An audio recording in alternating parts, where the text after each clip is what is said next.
In 2017, diabetes care has become much more complex. In 1989, when I started practice, there was glipizide, glyburide, and NPH and regular insulin. Now we have this whole host of medications that treat those ominous octet deficits, those things that make up type 2 diabetes. We have a lot of options, and you have to individualize for each patient. So there is no one size fits all. And you have to look at how long has this patient had diabetes? How severe is their diabetes? How many comorbidities do they have? Is this someone who's young and healthy and is going to live a long time? Is this someone who's older and fragile and for whom safety may be your primary concern?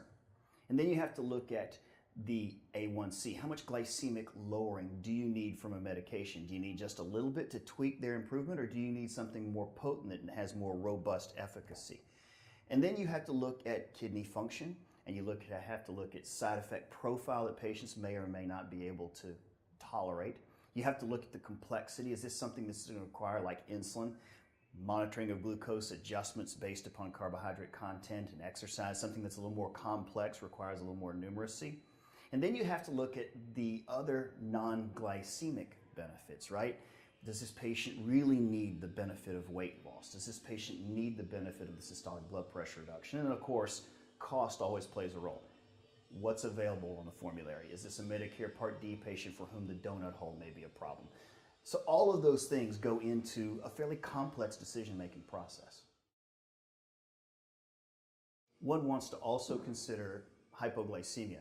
There are subsegments of the population, particularly those who've had significant cardiovascular disease, for whom hypoglycemia may be really more risky than, say, a younger, healthier person. In that case, you probably want to stay away from medications that have the real potential for hypoglycemia, or if at all, minimize that risk.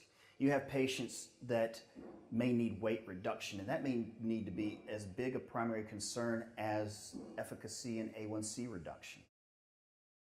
And we also have at least one new medication in the SGLT2 class that is indicated for cardiovascular risk reduction regardless of hemoglobin A1C in patients with cardiovascular disease.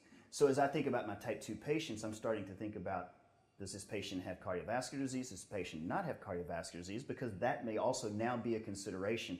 And we're seeing newer agents have these CV outcomes trials where that is going to be a consideration.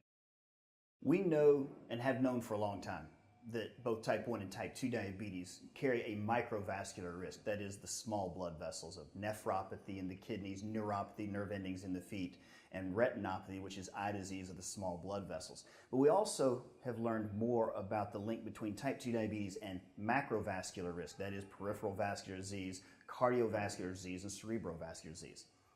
We've come a long way, but patients with type 2 diabetes still have a 2 to 4-fold increased risk of cardiovascular disease, including heart attack and stroke.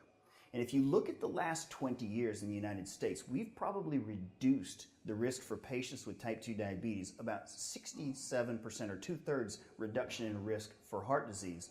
We've reduced stroke risk by about 50%, so we really have done a good job. However, if you look at age-matched controls versus the people with type 2 diabetes, there's still a huge gap in terms of what we can do for improvement. And that's what we call the real residual risk with type 2 diabetes. We still have a lot more that we can do. Even despite statin therapy, ACE inhibitors, antiplatelet agents like aspirin that we know about. We have a lot more tools, and we're doing a better job about meeting those, quote, standards of care in those patients. Even despite that, there's a lot of residual risk. And there are a lot of patients who are still suffering from cardiovascular disease needlessly because we can do more for it.